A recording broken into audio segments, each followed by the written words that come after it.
It's a pleasure to have you all around. So our discussion is going to run for about 1 hour, for 1 hour, yes. So as you already know, our topic today is perspectives on feminism. So it's going to be an open discussion, informal. Feel free to express yourself in whichever way you want. Yes, no one is going to judge you. So feel free to say whatever you think, whatever you know. We are here to learn and learn, educate and be educated. So feel free to interact. So before I proceed, so we have polls that are running on LinkedIn, Instagram, and YouTube, opinion polls. So feel free to go and check them. They're really simple. It's just basically yes, no. So you choose whichever. So our discussion is going to be a question and answer. So I'm going to ask questions. Then you guys are going to tell me what you think. Yeah, what you think. So I'm officially going to open the discussion. So our first question was, do you think that both genders are entitled to the same social, economic, and political rights?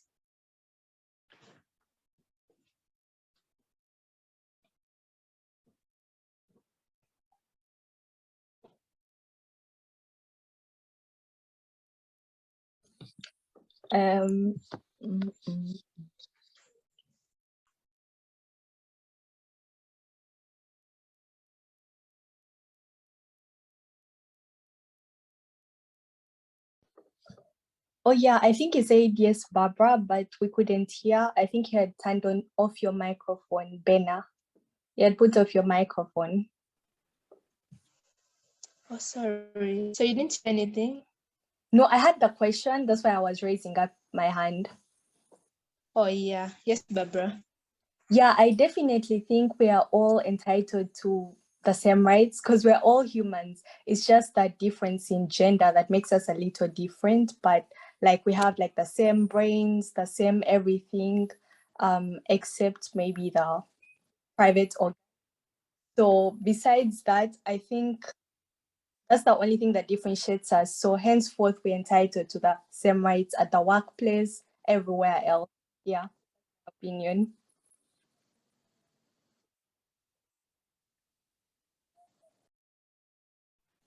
Thank you, Barbara. Anyone else has a different opinion?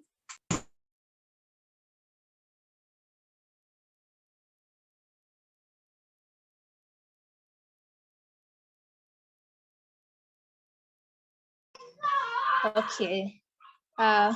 Before we move on, I actually forgot to define feminism.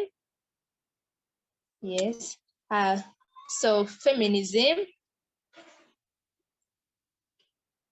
according to the Oxford Dictionary, feminism is the advocacy of women's rights on the ground of equality of the sexes.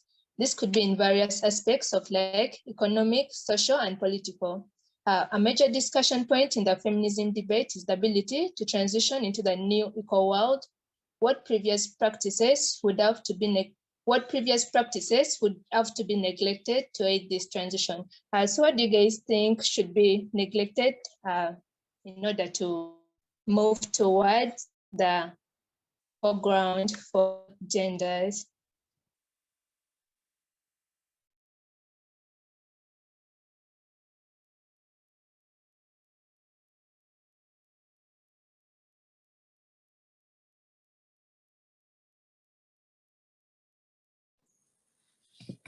Wait, we can't hear what. I hope I pronounced the name can right. you hear me? Yes, we can. Yeah, I think one of the things that need to be neglected if we're to move towards the equality of both sexes is generalization. I believe before you are a woman, you are you. Like your gender is not a definition of who you are or what you're entitled to or what you desire or what you're supposed to require. I believe when we stop that generalization, then that's when we can look at people individually and we can look at each other as one. Because generalization, I mean saying, oh, women are like this or men are like this, you understand? Okay. Thank you. Anyone else? Oh, before we move on, maybe someone else has a different definition of feminism. You could tell us.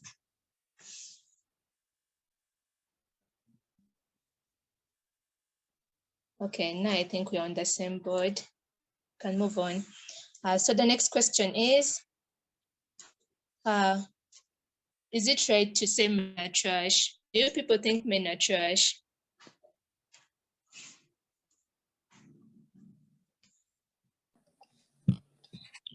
Personally, I think like the men are trash, the whole men are trash thing comes in when men actually do something that's wrong to certain women.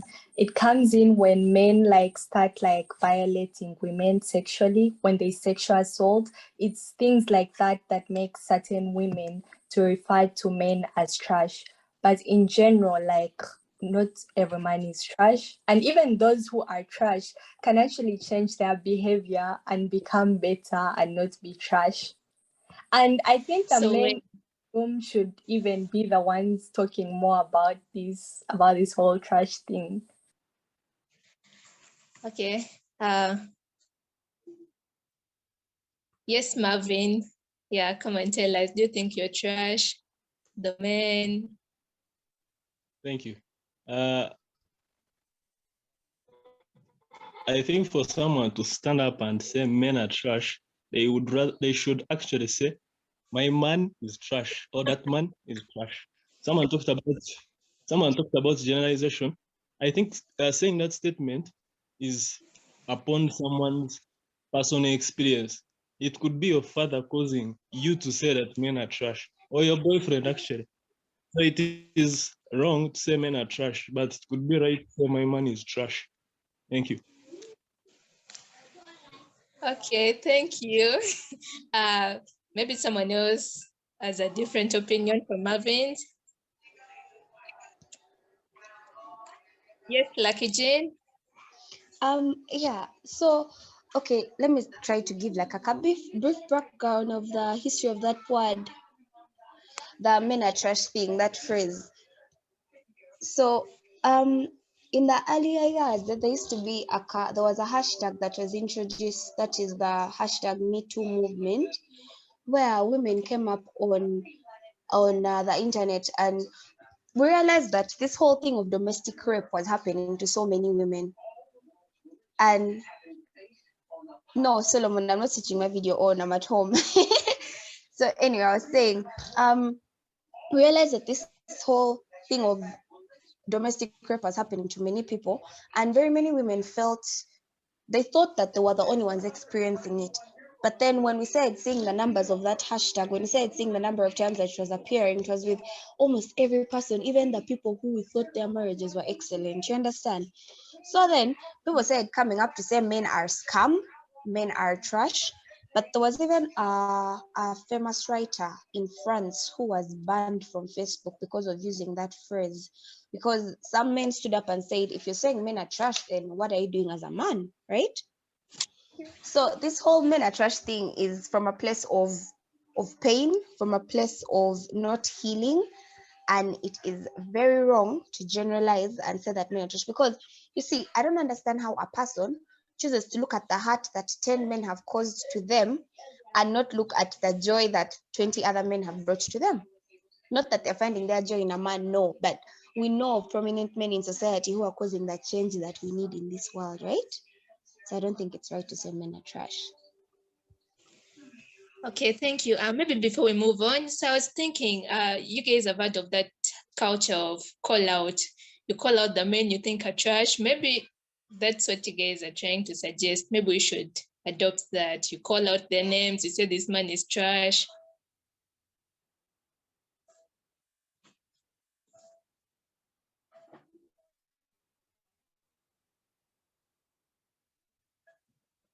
Yes, Daniel.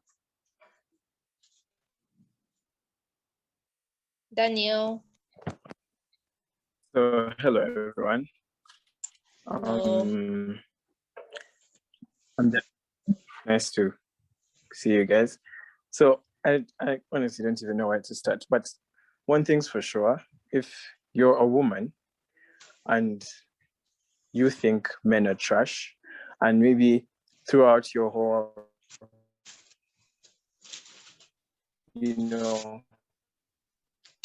dating life, for example, because I'm sure most of the women dating bad dating experiences, maybe they've had this guy who treated them a certain way, wasn't good at all, then it continues to happen from one man to another to another. You see, one thing I have to say to them is that if really you're a woman who has trouble with men, right? Or also if you're a man who has trouble with women, I do not think it's the men or the women who have the problem. I think it's you who has the problem. I think women who say men are trash should do a lot of self-evaluation, right? Because I do not think they are really aware of themselves, right? I really think the problem is with them and not the men. So surely, yes, I don't think that's right. Then also, I think the phrase men are trash is really the kind of phrase that brings divisions between the two genders, the men and the women. Right? So for example, rape is a really a terrible, evil act that is mostly perpetrated by men, right? But then if women, right, go on to, come up with this whole rebellion and attack against men, it's just not going to work. I think women need to stand together with men against rapists or people who, sexually assault women. And not, you get, women need to stand together with men against rapists, not against men because of rapists. That makes sense. So the creation of these divisions, rapists, the problem is people who have ever been the men, right? All these generalizations of, men are, gosh, I don't even know. So yeah, okay, that's my point. I hope you guys get my point. Hello. Barbara, Hello. yes, we got the point. Daniel, we got the point. Barbara, you have something to say?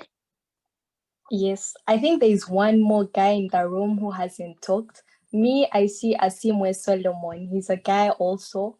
And Max and Moses, they haven't given their views. Okay, Solomon, do you want to defend yourself or you think you're trash? I don't know. Yes, thank you.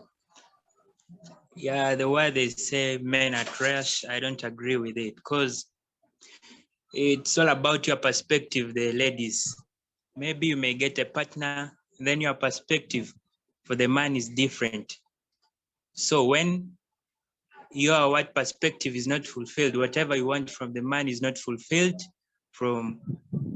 then it brings about maybe conflict between you and the man. And from there, maybe you may end up fighting or dispersing to different directions. Then after that, you say the men are trash, what? You go to the next, I don't believe that men are trash. It's all about your perspective. Thanks.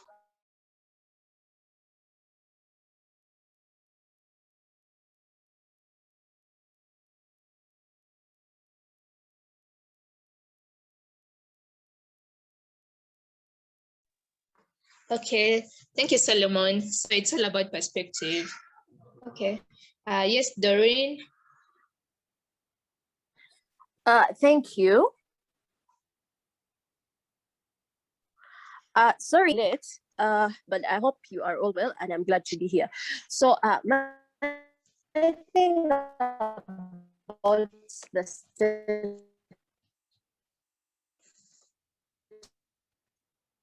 the men are trash is the the story that happened in South Africa about 2016, 2017, yeah.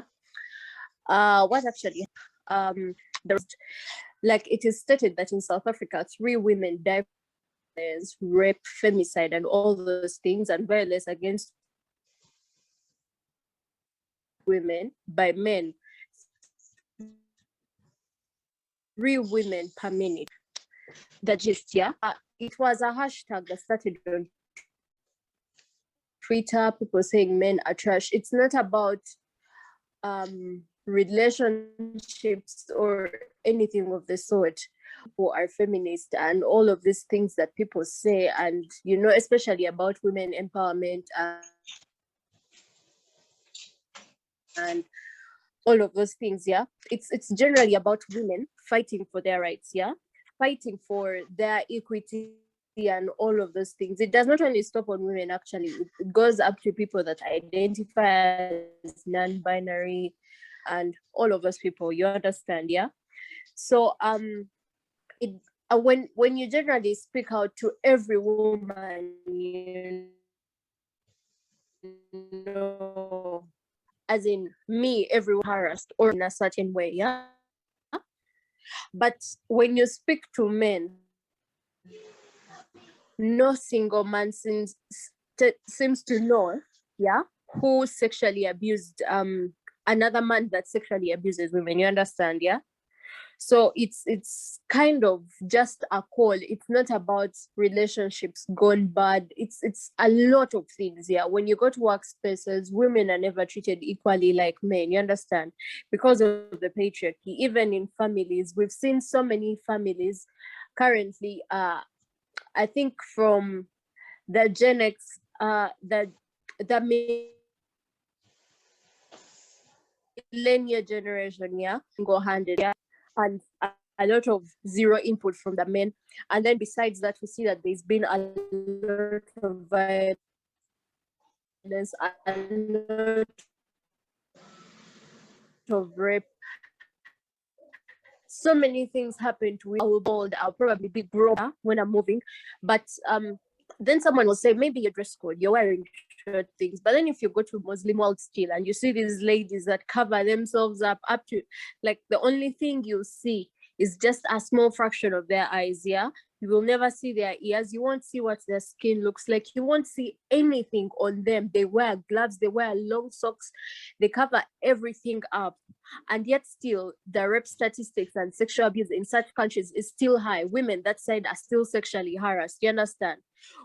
When still you go about it and say maybe the rape is because of your dress code and how you behave, or you invited it to yourself. Even babies of 3 months are sexually harassed. You understand? Like her vagina can barely open, but someone is forcing his way in. You understand? They are rapturing them and doing all these bad things to them. Like so many women die from intimate partner violence. You understand? Even when you go to workplaces, even when you see women that generally fight for other women's rights, you understand? These women still die from these same things. We've seen women in Arab countries that are fighting for the rights of women being being arrested and killed and all of those things. We see such countries don't even allow women to drive up to today. There's a country that just started letting women drive in 2017. So when people speak men are trash, it's or someone cheated or anything, that's even part of it actually. It's but narrowing it all down to just one thing and saying women are bitter, and that is such a fake statement. If you are a good man out there that is stressed by the fact that women call men trash, I think maybe you should go back and evaluate yourself and think about the fact that why do these women feel unsafe around men? Yeah, you understand? You know the feeling of having to every day my parents tell me, oh, don't move out of the house past 6 p.m. because you know what could happen, yeah?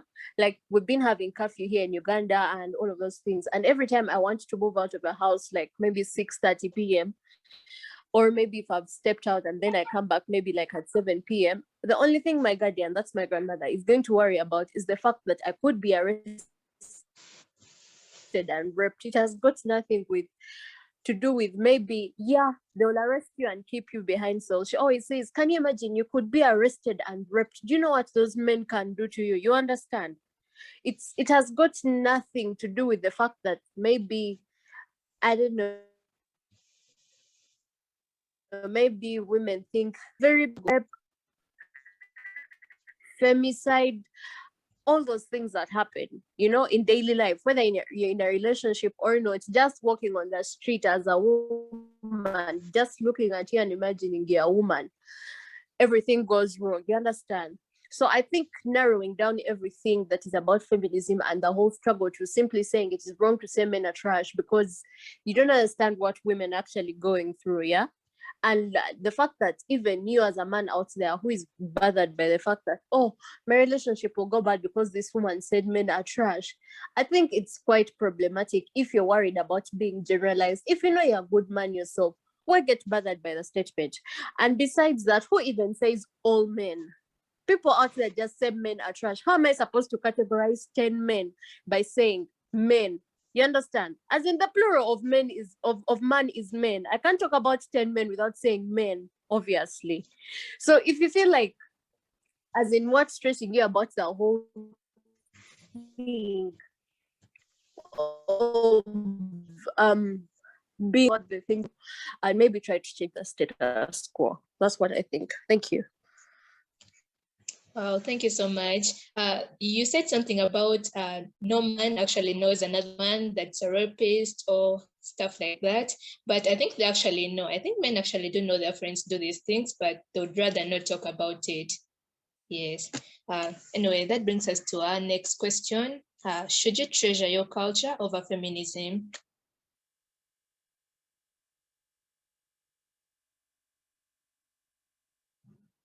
Should you treasure your culture over feminism?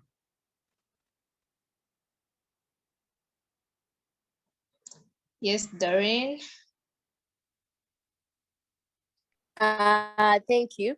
To me, I think culture. You see, culture is developed, yeah, from things that people do. People these days coin it as culture is peer pressure from the dead. As in, it's basically how you grow a culture is people do something and then generally other people take it up, yeah, and then everyone does it and then we start to identify by it, yeah. That doesn't mean it's a human-made thing. And when you come to a society that is heteronormative, such a culture will glorify one group of be chauvinistic. If men are the lead, that means the culture is also going to be patriarchal. But then remember, I'm a woman before let me say, I'm a Muganda from Uganda. I'm a woman before I'm a Muganda, you understand? And even if it's my culture, if this culture is doing things that are harming me, yeah, still I'm being harmed by that very own culture. I cannot derive a lot of you know, culture is supposed to make you feel loved, make you feel at home. I cannot derive joy from such a thing. You understand? For example, in Uganda, we have the people, the Sabinis, yeah, who do female genital mutilation. As in, I don't even understand. They do it, yeah, because they don't want women to maybe express their sexuality or to be there and do other men. Like if you're married, your man wants you to be just you. Like, how do I explain it? The man just wants you to have him and not any other men, while they can have so many other women.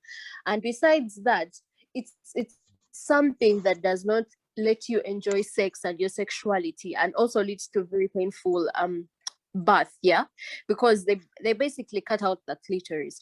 The clitoris is the major point of arousal in a woman. It's also the point of, you know, elasticity and enlargement, especially during giving birth, yeah. So when they cut out this body part, it basically means when you're giving birth, it's going to be a very painful birth. And then besides that, because you can't get properly stimulated from you know, the clitoris and all of that, you cannot enjoy sex. You will hate it. You understand? So it's basically a thing that is made to curb your sexuality as a woman and your, you know, everything about it, because a lot of independence we derive from our sexuality, because generally we are sexual beings as human beings, you understand? So if as a woman from that tribe, yeah, besides the fact that it's a very unhygienic and very painful procedure, I cannot enjoy such a culture, yeah, because it's taking from me. I'm not getting from it. I don't feel loved. I don't feel needed. So hell yes, I'll take feminism over culture. Thank you. Okay, thank you very much. Anyone else has a different opinion or wants to add to what she said?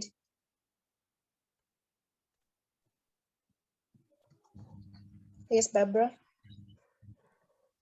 Yeah, related to what she said, I think she made very good points. Like female genital mutilation, obviously that's a very hurtful thing. It's also an abuse of human rights. So obviously in that case, we can treasure culture over feminism. But there are like other kinds of culture.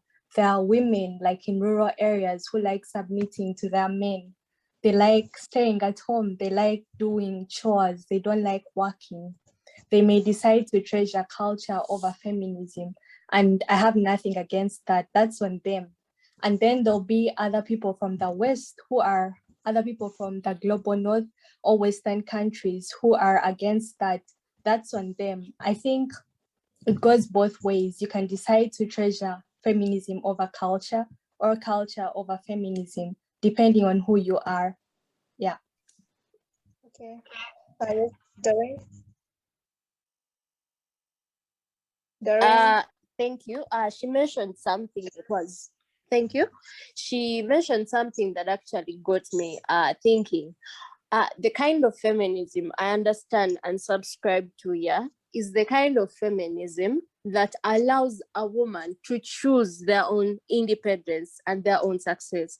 Like if you choose to be a stay-home mom, if you choose to get married, yeah, I will support you. That as a woman,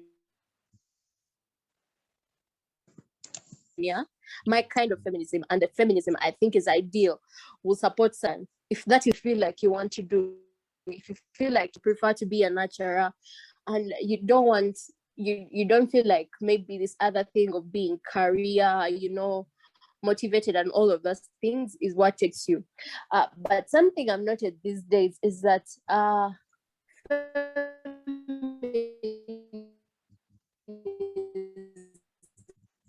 and maybe one and shame to go and do these things. For example, if I choose that, okay, yes, I'm educated and all of those things, but I don't want to take up a career. I just want to get married. I just want to have a family and, you know, have my children and be happy and all of those things, you understand? And maybe a husband or a partner, whichever your partner you choose, male, female, or, you know, whatever gender, yeah? Then we tend to shun such women because we feel like, okay, they're not soaring enough or they're not doing well enough, you understand? I think feminism is supposed to allow women to strive wherever they choose, you understand? Like this feminism is supposed to enable me to have a choice whether I want to take on a career or whether I want to, you know, go and choose family over anything else, or whether I don't want to have kids and all of those things, you understand?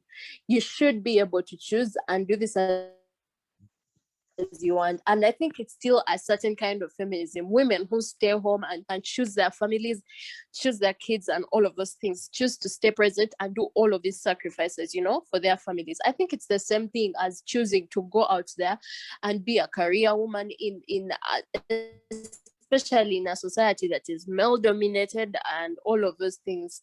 I think either way, if you get to make that choice for yourself without anyone choosing for you, because certain people get partners and the man will automatically tell them you're not supposed to work, or you as a woman, you feel like because you're a woman, maybe you have your other capabilities, you could be a good lawyer, you could be a good doctor, but you feel like, no, I can't do this because I'm a woman, you understand? I think feminism shouldn't be limiting. A person should be able to make a choice equitably and equally the way they want to, whether they choose to go family, whether they choose to go and stay alone, whether they choose whichever path they choose. Feminism should be able to allow them to, you know, take it on the way they choose to do it. Okay. Thank you. Lucky Jean, you had something to say? Yeah, thanks. I agree with what Doreen said about feminism giving you an option, right, where you can choose. But then there are situations where a person agrees with the culture simply because it is going to support their laziness or give them an excuse not to do the things that they would do. Take, for example, what she said about being a stay-home mom. As a feminist, you have a decision to make, right? Whether you're going to be a career woman or you're going to be a nurturer and stay home. Not that being a career woman prevents you from nurturing the children, right? But if you decided fully and you said, no, you know what, I'm going to stay home because that's what I want to do and it is okay. There's nothing wrong with that. But then there are cultures that dictate that a lady, a woman, is not supposed to wake up, go work and come back, right?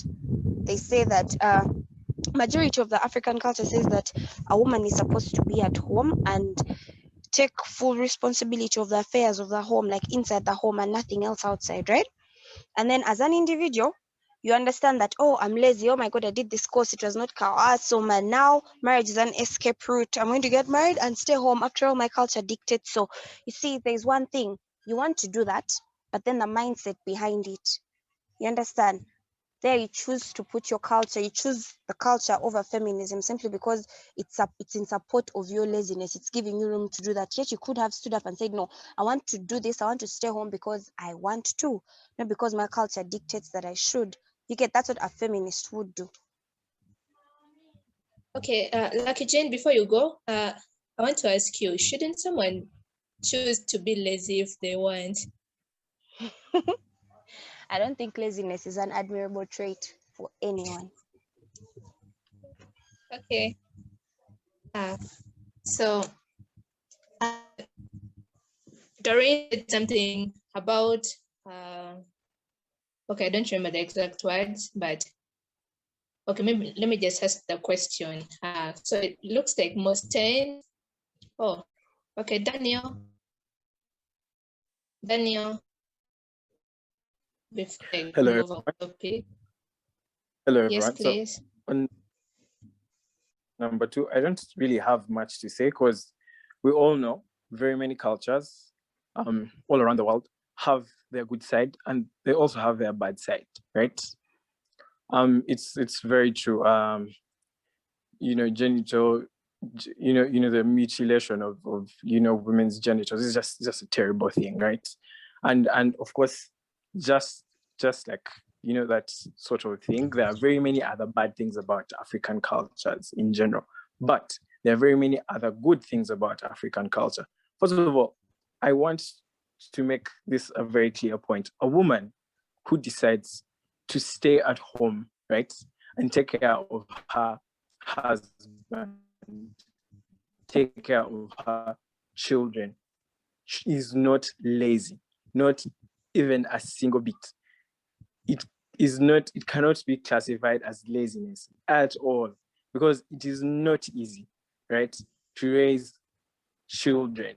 It has never ever been easy, right? In a very good way, in a God-fearing way. For example, if you believe in God, generally, I honestly feel attacked because I know quite a number of women who have made such a decision, and I would not for a second classify them as lazy. In addition to that, I think feminism, right, has its good parts, right? It has a good side also, just like culture, but it also has its downsides.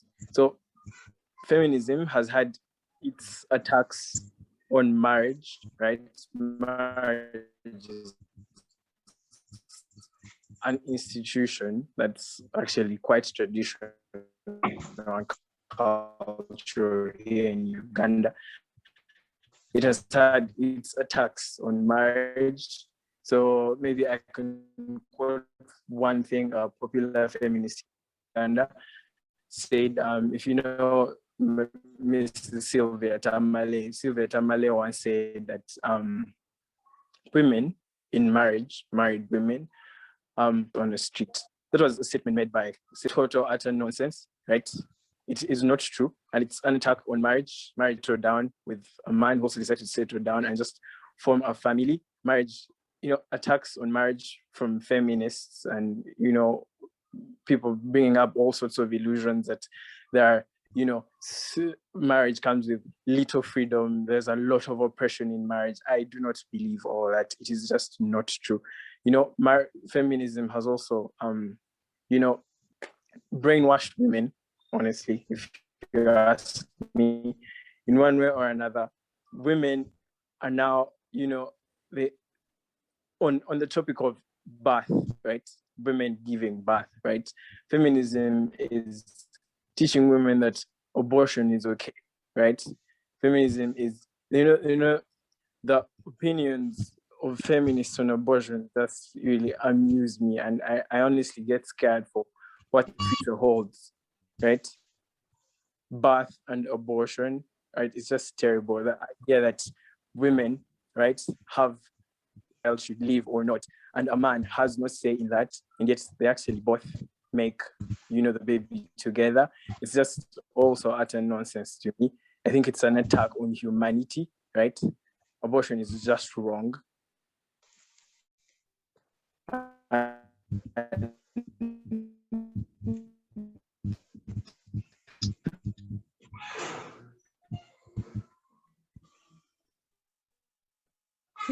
Yeah, I think that's another, that's some other, detrimental acts of feminism against culture. There's no black and white here. There's a bad side with culture, there's also a bad side with feminism.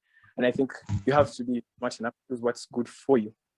I don't know if I've made my point. So. Okay, thank you. Doreen, I think you have something else to say. Yeah, I wanted to comment on what he said. Yeah. Okay. First of all, about what Sylvia Tamale said about marriage. Marriage, a patriarchal marriage, actually, marriage, which is a tool of patriarchy, is very much oppressive. Let me tell you why. One, even if it's taken as a white marriage, as a woman, like, let me give an example of Buganda here, and putting into consideration the fact that we have actually adopted the Western concept of it. Yeah. First of all, these days, actually, generally, when you get married as a woman, when you're born, actually, let me start here. When a woman goes to, give birth, yeah, and she has a girl or a boy, usually the expression for a boy is, oh, omusika, that is an heir. You understand? They feel like the family has been anchored. When it's a woman, when it's a girl, they'll say, oh, kasukari. That means sukari is sugar, yeah. That is just at you, and already a price that is going to come from you at birth. They don't know how old you're going to be. Like, they don't know at what age you would die. They don't know whether you get married one day. They don't know whether what is say a word. You can't even get it on earth. And they've already given you away to a marriage, to a man. You understand? That means you cannot exist on your own as a woman because they've already given you away. When a male child is born, it's seen as a sign of continuity. They're happy because their family is going to grow, their clan is going to grow. But guess what? Who gives birth to children? Who actually gives birth to kids? Okay, yes, there's a man's input, but who gives birth to kids? It's women. You understand? So it basically means that you don't belong to your mother who actually gave birth to you. And even when you look at the raising, they'll tell you a woman is made for the affairs of the home. But if you speak to even your great-grandparents, you realize that actually, especially to the women, if you speak to them, you realize that they actually manage the affairs of the home. They're the ones that ensuring you eat something, that you have something to eat on the plate.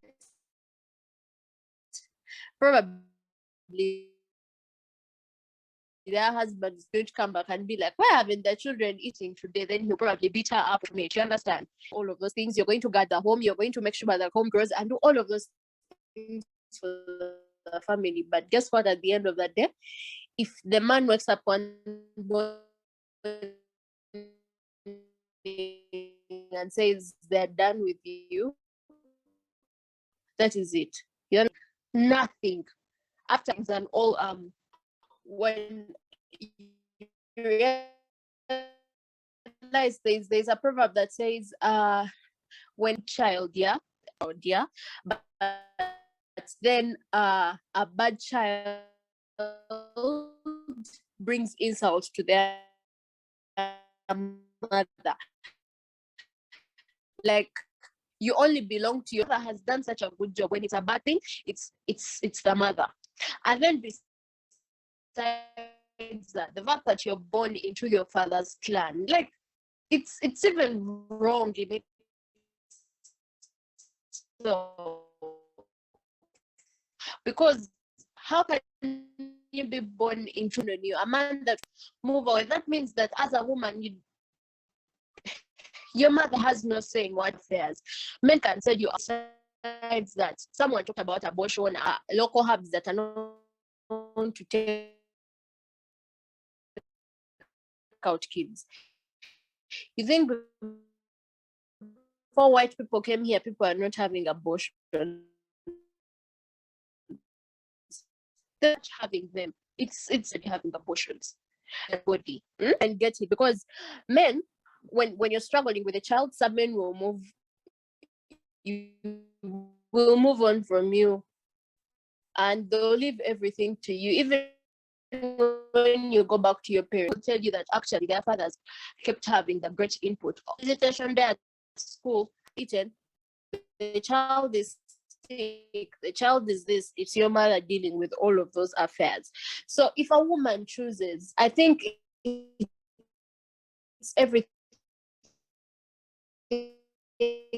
about the body. I feel like a man cannot tell me whether or not I should have a child, because I'm the one that's going to carry the child, the bodily autonomy, and I've got abortions for the better. You think it's such an easy, like someone just wakes up and I'm like, oh, I'm pregnant, I want to have an abortion. Okay, I'll have an abortion. No, it comes because they are left with nothing. That is the only option they have. Sometimes you cannot afford to have another child.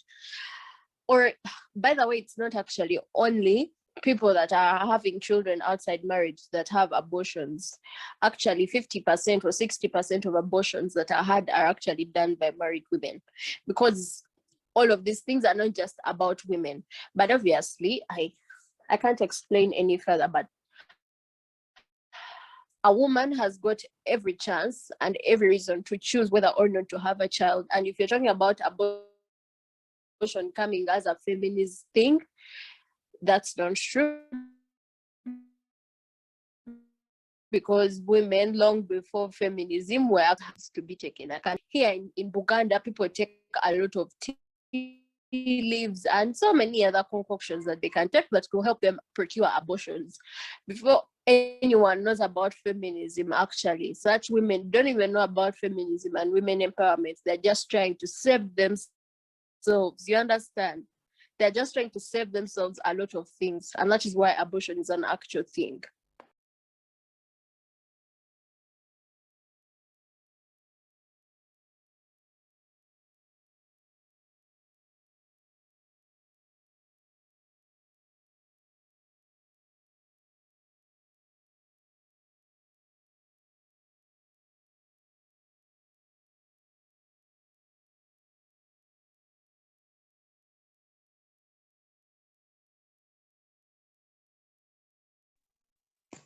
Sorry, Daniel, you have something to say? Yes. First of all, I would not want us to go down the road of, going into the details of abortion and why abortion is inherently terrible and it's mad and all that. I don't want to go into the details of that. But then I did not say that feminists or feminism in general introduced abortion. That is not what I said. But one thing's for sure, feminism feminism is in total utter favor of abortion.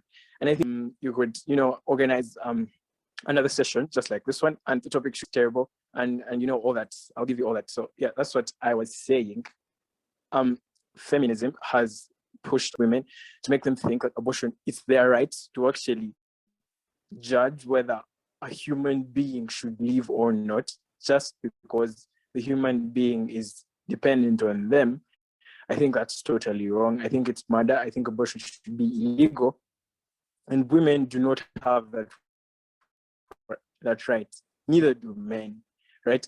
You make the decision to have a baby when you decide to have unprotected sex with a man, right? That is when you make the decision. And when you get pregnant, you do not have the opportunity to make that decision anymore. You're pregnant, that human being should be given a chance to live, right?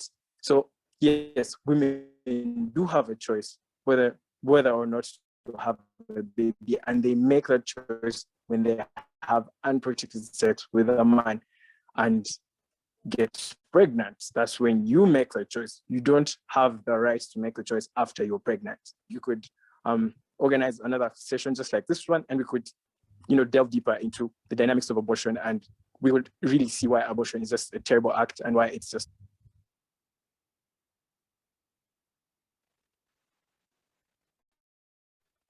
Okay, thank you. So we have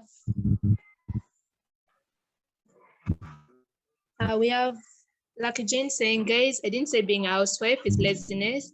Daniel, don't get me wrong. I meant sometimes a female can choose to side with culture because it gives her room to be on the receiving end in most issues and output in the work.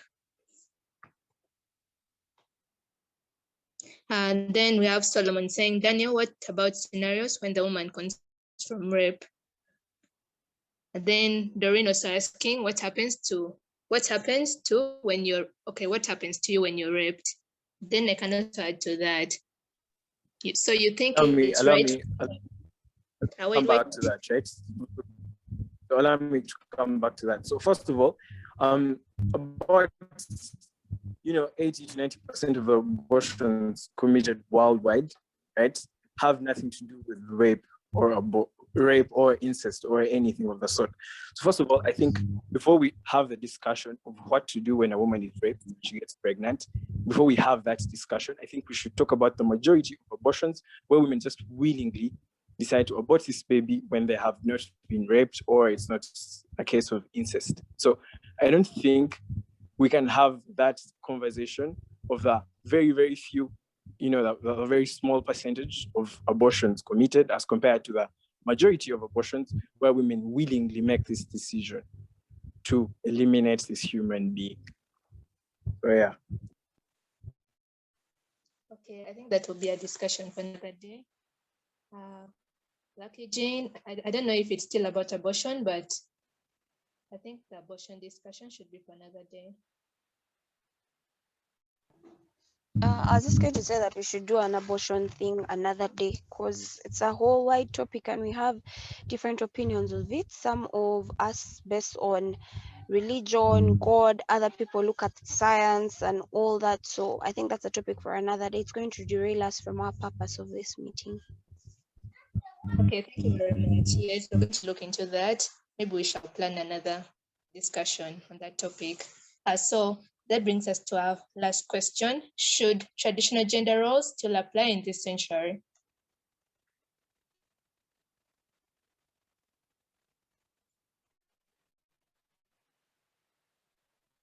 Yes, Marvelous.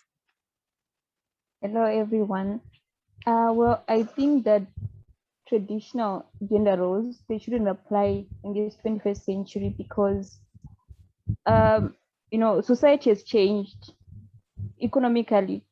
So taking, for example, whereby people, like before, tradition is to say men are the breadwinners and women make the home. It's not the same now. Everyone has to work to contribute. So I don't think like certain traditional gender roles, they should be kept in the 21st century. Thank you. Okay, that actually reminds me, I was talking to a friend and then she told me men are actually not trash, but the traditional gender roles are trash. And then she was telling me, but they're not about to change. So I don't know if that's true. Yes, Lucky Jane.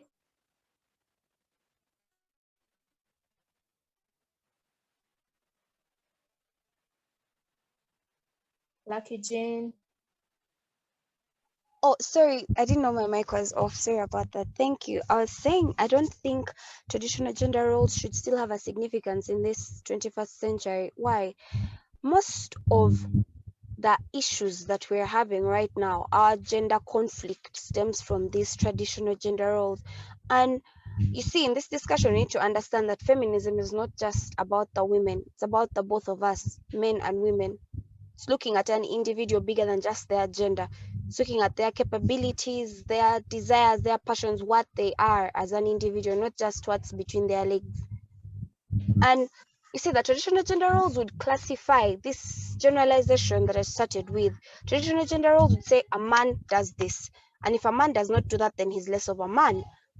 They would say, oh, a man does not cry. A man is supposed to be hard. Like most of them in Africa, our men were raised to be some lions, some wild creatures that side who are void of emotion.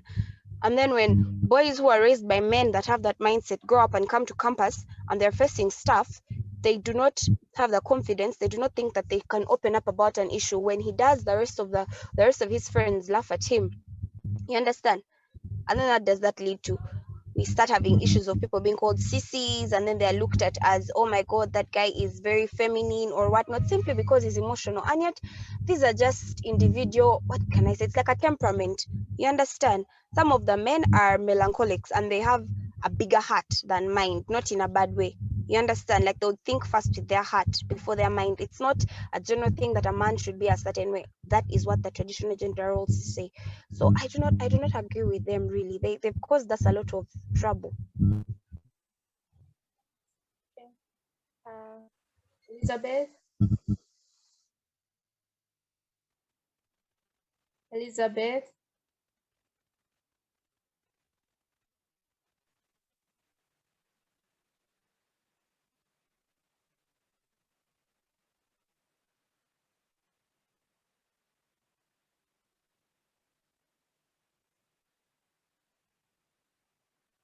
Elizabeth, waiting for you.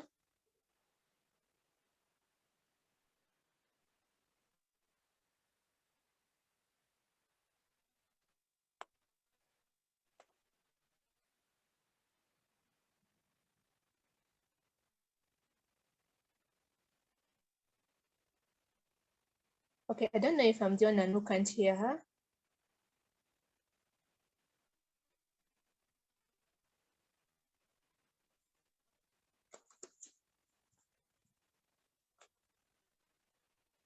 I see her microphone, but I can't hear what she's saying. Yeah, I also can't hear what she's saying. Okay, let's have Doreen.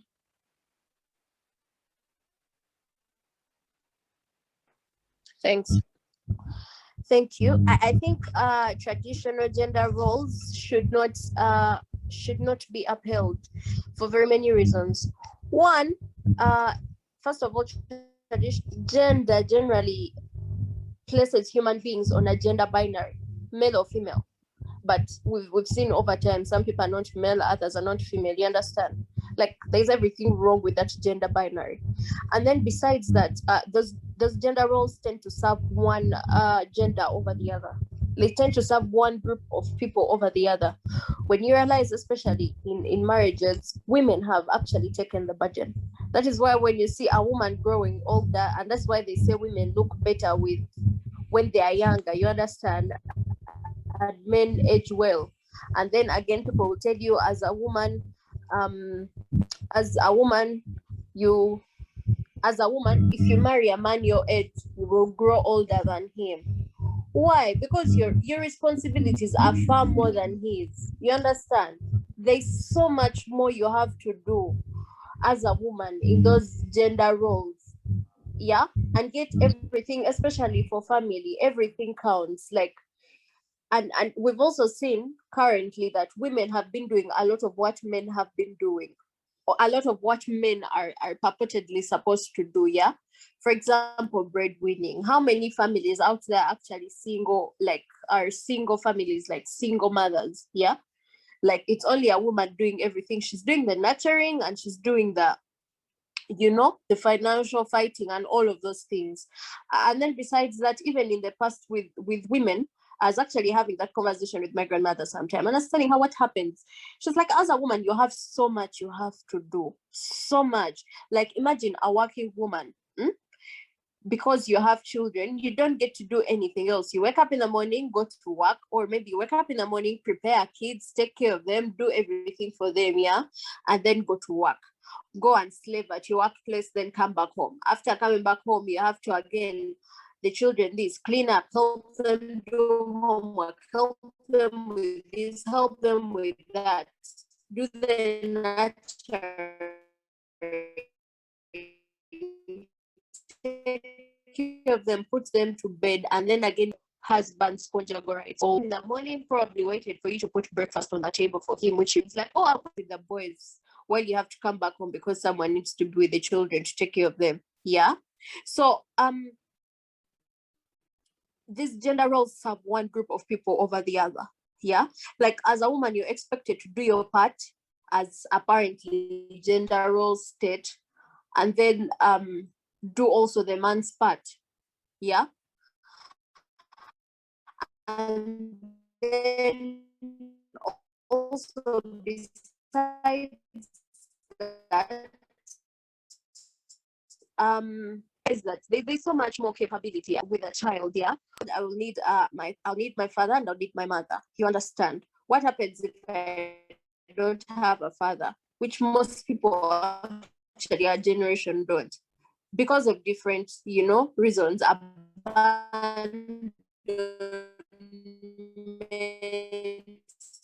death, and all of those things, and actually cater for all these things. There's one child does almost everything, and it's usually the women. So a man will actually end up thinking, okay, when kids actually grow and they've seen these things, a man will be saying, oh my God, my wife bewitched my children, or my wife did this to the children and she made them think that me, I'm the bad one. Yeah, but you didn't put in the work. And the woman did. She was there on the kids' bed hospital when they are sick. What was the man doing? Probably cheating. I don't know. So many other things they'll be doing. So I think these gender roles are very problematic. They serve one group of people over the other. There's every problem about it. And by the way, everything they tell us about gender roles is learned behavior. For example, when a woman gives birth, especially with the child, you don't automatically know how to breastfeed. No, someone has to teach you how to do it. You understand? Besides the fact that the milk is going to come from inside your body, a person has to help you do it.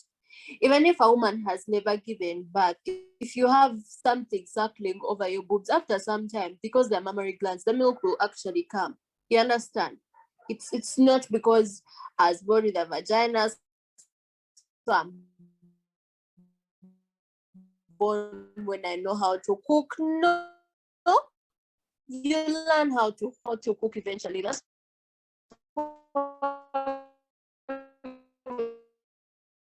find out that there's very, yeah, because learned behavior, these are things for innate. Is the fact that as a woman I'll get pregnant, as a man who will, you know, do the other. It's just what my body organs, it's just the body organs that I have, but everything else is learned behavior. You can learn to soothe a child. As that is why there's also very many kids out there that have lived on just their fathers and who have. You think those kids don't grow? No, the kids grow very well. It's just learned behavior. Yeah, thank you. Thank you. Daniel, please go ahead. Thank you very much. Okay, so wait. So I think society has changed a whole lot, like from history, especially now the societies of the late 20th century and the 21st, century. The societies are, quite different from the past societies of the 19th and the 18th century. And one really noticeable difference is this, right? in those centuries, the 19th and the 18th century, those old traditional times, right? There's one thing that, almost everything revolved around. That's power, right? Power was the main thing that actually people looked at. What do I mean power? Power in, in form of, physical dominance. If one society was, physically or, generally in a military form of way stronger than another, then they would, do their best to exploit them. And biologically, right, I think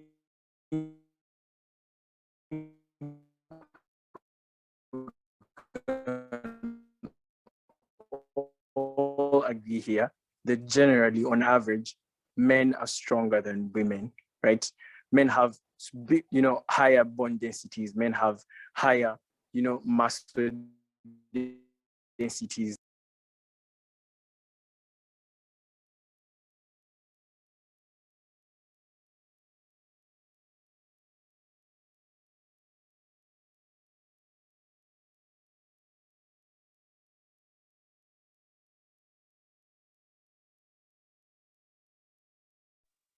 Looks like we lost him.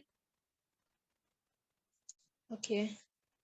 Hey guys, sorry about I had some engagement. Where was I? So I'm saying this: the gender roles were to be basing on power, right? Women really do not fare well in situations of, jobs like man, and life those days, in those century, like the 20th and the early century, right? It depended a whole on power. That's the truth. Not right now. Have more organized, and then I think generals were, to a very, very good extent, right? But depending on what they do, right? So right now in this society, this century society, I don't think all of them should, all those gender roles. I think now women are able to work, right? Women they can go out work, and the very many can take on and manage, right? So I do not think all of them in this society that we live in. But one problem, I think, is double standard, right? Because expecting a woman, expecting to cook food and keep your home clean, I don't think it's in than expecting a man to take care of your confrontation on your behalf. You get what I'm saying? So there's that double standard.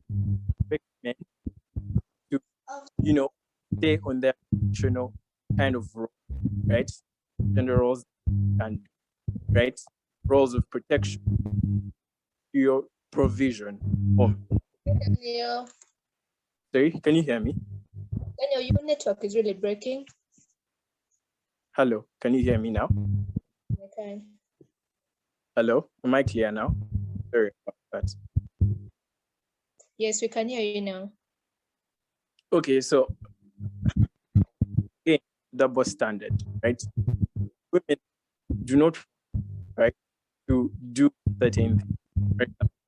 But I think expecting a woman to cook your food and keep you warm, no more misogynistic than expect take care of your material needs. confrontation on your behalf, right? So I don't know. Yeah, okay, so you get someone to do, and you're misogyny, you can know that. But then again, bring back a lot of those traditional gender roles that they had way before, roles of protection at home, and that's actually really important. Protection and retention, women's behalf, roles of provision. So I don't know how that is going out, because how do you expect men to keep up their gender roles, and then you don't want to do certain things like cooking at home or cleaning at home, something of the sort. So yeah.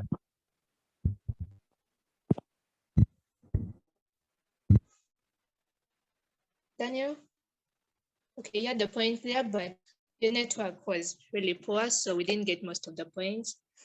Let's have Marvin. Marvin. Yes, please. Thank you. Well, this issue of traditional gender roles is actually 50-50. To a great extent, yes, some of the roles or the expected behaviors of tradition are to some extent bad and to some extent good. Okay, most times boys were taught how to be strong and fight for the family, solve some conflicts.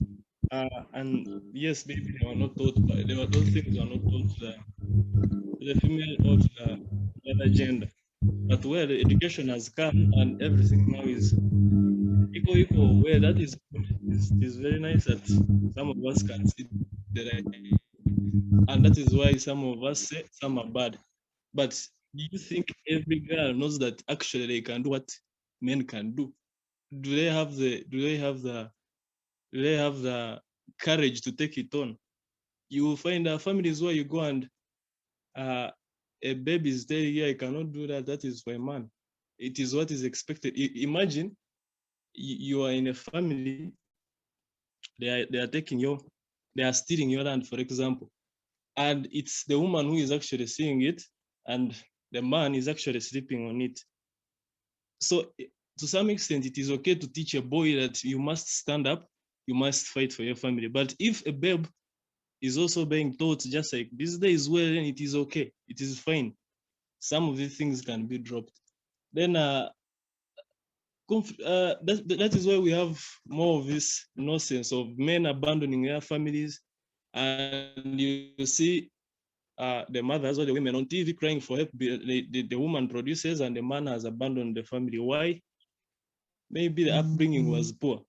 So yes, to 50-50%, some should be brought, some should be abandoned. And if some have the courage to take the duties on, or to for example, dressing code. So should we think that if I have a babe or a child, I should tell the kid dress up the way you want, just because long time ago they used to tell them to dress properly, put on, should I say, long skirts, and that is a traditional or unexpected behavior from them. So should they abandon it now because you think it is bad? You think they should express themselves. So some are good, some are bad. Thanks to education. That is it. Thank you, Marvin. I think we should close the question. So anyone else has anything to say? Yes, please. I hope it's clear. Is it clear? Okay. Hi everyone. Sorry, I was having some difficulties, but all I can say, just to my conclusion on everything I've taken down from all the members that have participated. I think for me, it's come down to how we define feminism and everything which you have included into. Because from where, when I just joined, I found on the topic on all men are trash. I think all that's, for me, we can relate to how the homes that we come from our fathers down to the people we decide to, for me as a woman, for the people that I decide to date, down to the person I can in future choose to marry. I think that's where we have this thing of all men are trash. It's through that experience, and most of the time what I've noticed, it's how our father treated us, and that's how we are going to look toward the men that we choose in our lives, or what our mother tolerated, or what is in our family. The second point was about culture and feminism. Yes, so to me, how I look at it, it's how we define culture and feminism, because sometimes I just feel like, yeah, it's good to encourage the women and everything, but we shouldn't be bringing up a girl child in fight with a man. I can get encouraged. I want to be encouraged. Yeah, I want to be a provider.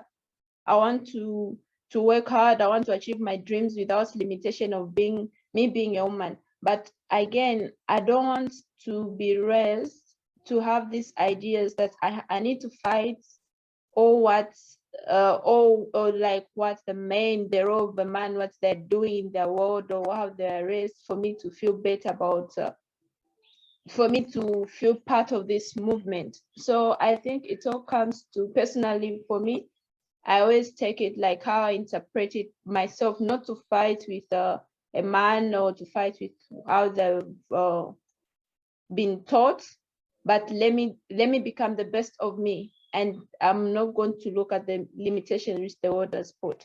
So that's how I look at it. So when the last point which we're just concluding, it's the traditional and the gender roles. I think at the end of the day, we will always have this battle over whether we keep the tradition or we let go, but the two will never, we can't eliminate one. There's a good side, same with culture, there's a good side and a bad side of it. Because if we are complaining, sometimes the difficulties that we are facing, it's because maybe we are living in environments where things are more civilized and we're able to identify. But if you put yourself like in places like those who are, where I had an opportunity like to go into some years back, the village, and the way, not that the men were being abusive, but the way the women that doing, okay, they were taking care of their homes, the men, they go like fishing and everything. In that setup, it's worked properly because that's all they know. But I feel like sometimes when you have this, we mix the cultures, it has to do with where we are and how much developed it is. And there are certain cultures, yes, there was the men, they do the same way, where we can say, yeah, they're working, the women are stay-home moms, and that it works better for them. But again, it's not going to work good, as Marvel has mentioned. Economically, a woman like here, where it's developed, you need to work, you need to pay bills, and you can't leave that to a man. So for me, all I can say is it all goes down to how we are defining both the words and how it's applicable to our situations, and let's not be in battle with what the roles of, okay, man and the woman and everything. At the end of the day, it's your situation, you know how it can be applied properly, not to be in conflict with any of the genders. Of course, there are other challenges, I'm not refusing, there are other challenges that we face, like in even workplaces, promotions, women and everything. But I think the good starting point is being able to encourage both sides, because yeah, we can push. We have seen, just to conclude, we have seen I don't know if any one of you guys followed the case of John Depp, this actor, where he was accused like being I think has to do with sexual abuse, beating the ex-wife, is it Amber, if I'm not mistaken. And it was discovered that most of the stuff, she lied. But the man's reputation, he lost movie roles, he lost everything he had. But because of the same movement, okay, yeah, women, let's protect our fellow women, whatsoever. Sometimes we put a blind eye even to find the truth for us to be able to impact the fellow women in a right way. And then we end up also like trying to protect, we end up destroying the men in the society. So right now, she has moved on, but the guy has lost everything. And for me, I don't think it's fair. So as much as we want to encourage our fellow women, we want to impact the girl child and everything, but we should be aware that the victim sometimes the tables can change if we are not careful in how we are approaching things. So that's my opinion. Thank you.